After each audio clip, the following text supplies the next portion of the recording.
আল্লাহ তাআলা ডাক দিয়া বলে নবীকে, ইয়াসিন।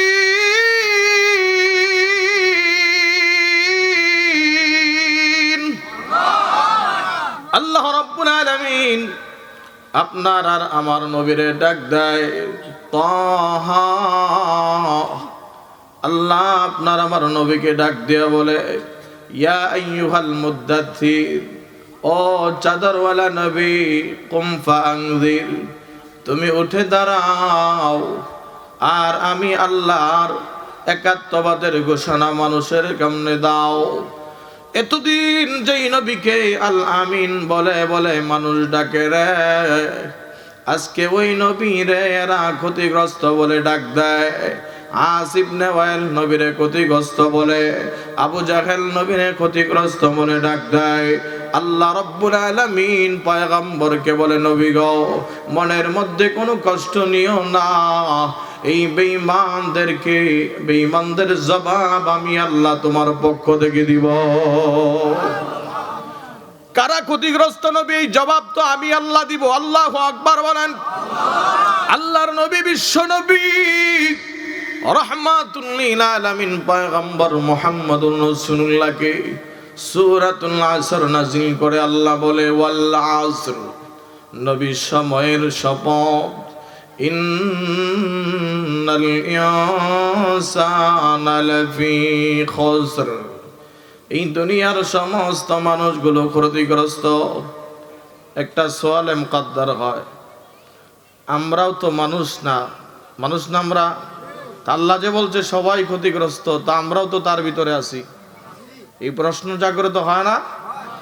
কিন্তু আল্লাহ আয়াত নাজিল করে বলে, নবী, 4 শ্রেণীর মানুষ ছাড়া বাকি সবাই ক্ষতিগ্রস্ত গো পয়গম্বর। এখন আপনি মিলায়েন ওই 4 শ্রেণীর ভিতরে কি আপনি আছেন নাকি? 1 নাম্বার হলো ইল্লাল্লাযীনা আমানু, যারা ঈমানদার। 2 নাম্বার হলো ওয়ামিলুস সালিহাত, যারা নেকের আমল করেছে। 3 নাম্বার হলো ওয়াতাওয়াসাউ বিল হক, যেই সমস্ত মানুষ একজন আরেকজনকে পরস্পরে সৎ পদের উপদেশ দিয়েছে। 4 নাম্বার হলো ওয়াতাওয়াসাউ বিস সাবর, একজন মুসলমান বিপদে পড়লে সবরের আমল এক ভাই আরেক ভাইয়ের শিখায়। এই 4টা গুণ নবী যাদের ভিতরে আছে, ওই মানুষগুলো ক্ষতিগ্রস্ত নয়। ওগো নবী, আপনি শুনেন, আবু জাহেল এই 4 কোয়ালিটির কোন কোয়ালিটির মধ্যে পড়ে না গো নবী। আবু লাহাব 4 কোয়ালিটির কোন কোয়ালিটির মধ্যে পড়ে না। ওয়ালিদ ইবনে মুগিরা 4 কোয়ালিটির কোন কোয়ালিটির মধ্যে পড়ে না। সুতরাং নবী গো, তুমি ক্ষতিগ্রস্ত নও। এই আবু জাহেল ক্ষতিগ্রস্ত, ওয়ালিদ ইবনে মুগিরা ক্ষতিগ্রস্ত, আবু লাহাব ক্ষতিগ্রস্ত, আস ইবনে ওয়াইল ক্ষতিগ্রস্ত। সুতরাং নবী, তোমার টেনশন করার কোনো কারণ নাই। আল্লাহু আকবার। এই কারণে আল্লাহ তাআলা সূরাতুল আসর নাজিল করেছে। আল্লাহু আকবার বলেন। নবীর সান্ত্বনা দেওয়ার জন্য। আমার মুসলমান ভাইরা, আমার ভালো করে বুঝতে হবে, আমি তাফসীর লম্বা করতে চাই না। আমাদের আরিফ বিন হাবিব সব চলে আসবে কিছুক্ষণের ভিতরেই। ভাইরা আমার, একটু ভালো করে শুনবা। আল্লাহ তাআলা এখানে আসরুন ওয়াল আসর, আস শব্দের অর্থ হলো সময়। বলেন, আসরুন শব্দের অর্থ কি? তো আল্লাহ তাআলা কেন সময়ের শপথ করলো? মুফাসসিরিন ইকরামের কাজ হলো তাফসীর লেখা। বাবা, মুফাসসিরিন ইকরাম ডাক দিয়ে বলে, আল্লাহ চাইলে তো আসমানের শপথ করতে পারতো, আল্লাহ চাইলে চন্দ্রের শপথ করতে পারতো, আল্লাহ চাইলে চন্দ্র সূর্যের শপথ করতে পারতো, রাতের আধারের শপথ করতে পারতো, দিনের শপথ করতে পারতো, দিনের আলোর শপথ করতে পারতো, মানুষের নিয়ে শপথ করতে পারতো। কিন্তু না না, আল্লাহ কেন সময়কে নিয়ে শপথ করলো? এক মুফাসসির বলে, আল্লাহ সময়ের নিয়ে কেন শপথ করলো এটা আমি বুঝতেছি না। কিন্তু ওই দিন বুঝে আসছে যেদিন আমি দামেস্কে গেলাম। আল্লাহু আকবার বলেন।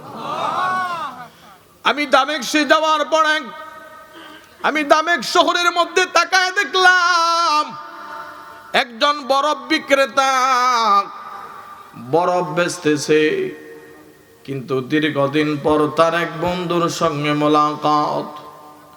আপনি যত বড়ই ব্যবসায়ী হন, যদি আপনার বন্ধুর সাথে সারা জিন্দেগি যার লগে চলছেন, দেখা যদি হয় 10 বছর পরে কথা বলবেন নি, নাকি ওর দিকে না চাইয়া ব্যবসায়ী করতে থাকবেন? কথা বলেন। তো ওই বন্ধুর লগে কথা বলতেছে, এই দিক দিয়ে তাকায় দেখে সমস্ত বরফ গইলা পানি হয়ে গেছে। আচ্ছা, বরফ কি ঘন্টায় গলে না সেকেন্ডে গলে?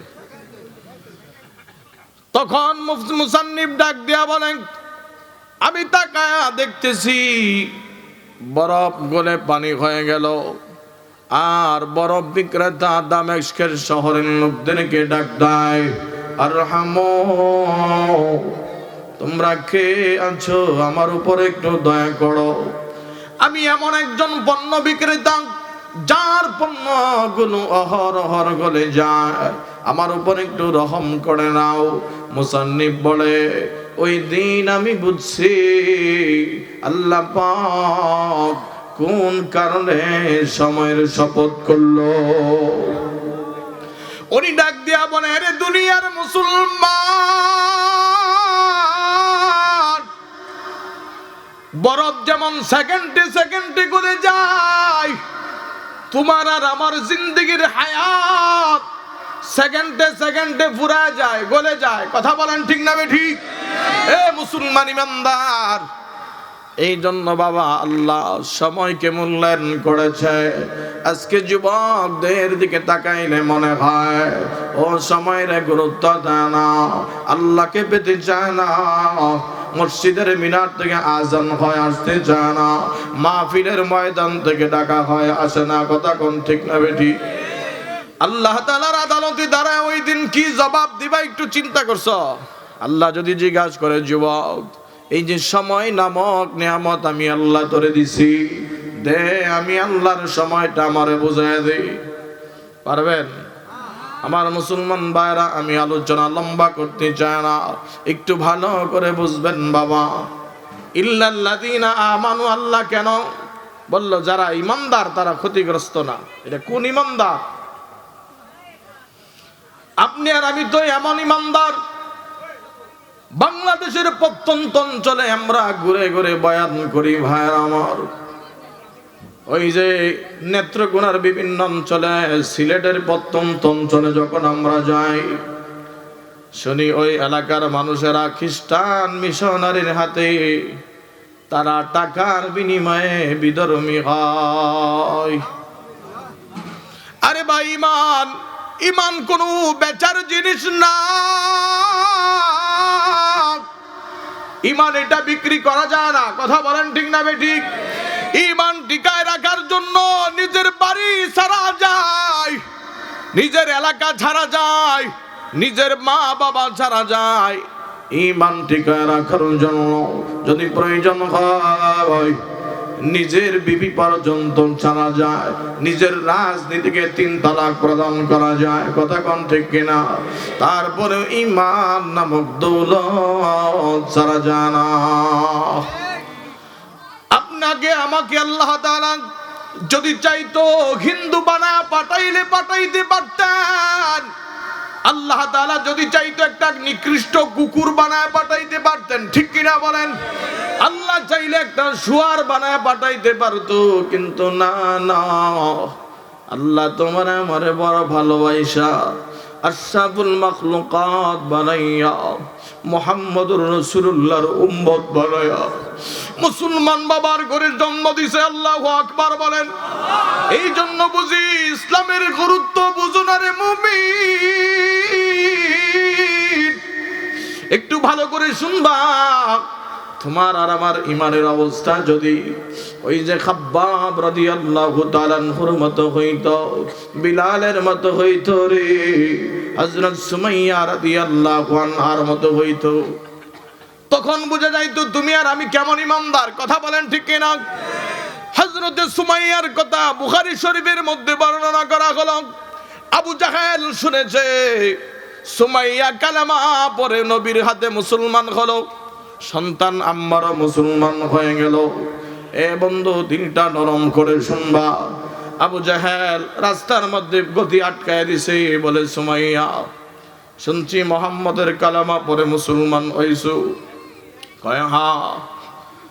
কি করবি আবু জাহাল? কালেমা যদি না ছাড়ো, ঈমান যদি না ছাড়ো, হত্যা করা হবে। সুমাইয়া উচ্চ কণ্ঠে আওয়াজ দেয়া বলে, আবু জাহেল আমি সুমাইয়াকে মরণের ভয় দেখাবি না। আল্লাহু আকবার বলে। কিতাবের মধ্যে লেখা হলো আবু জাহেল বড় বড় দুইটা ফিলার আনছে, আয়না মাটিতে গেড়ে দুইটা ফিলার মা এবং সন্তানরে মুখামুখি করে বেঁধে ফেলছে। বেঁধে ফেলার পর হযরত সুমাইয়াকে লক্ষ্য করে আম্মারের দিকে তাকায় আবু জাহেল বলে, আরে আম্মার বল তুই ঈমান ছাড়বি কিনা? যদি ঈমান না ছাড়ো তোর মারে এখন উলঙ্গ করা হবে। নাউজুবিল্লাহ বলেন।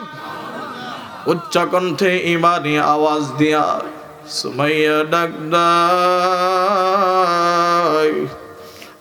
বাবা আম্মার আবু জাহেলের কথায় কোনো ভয় পাবি না।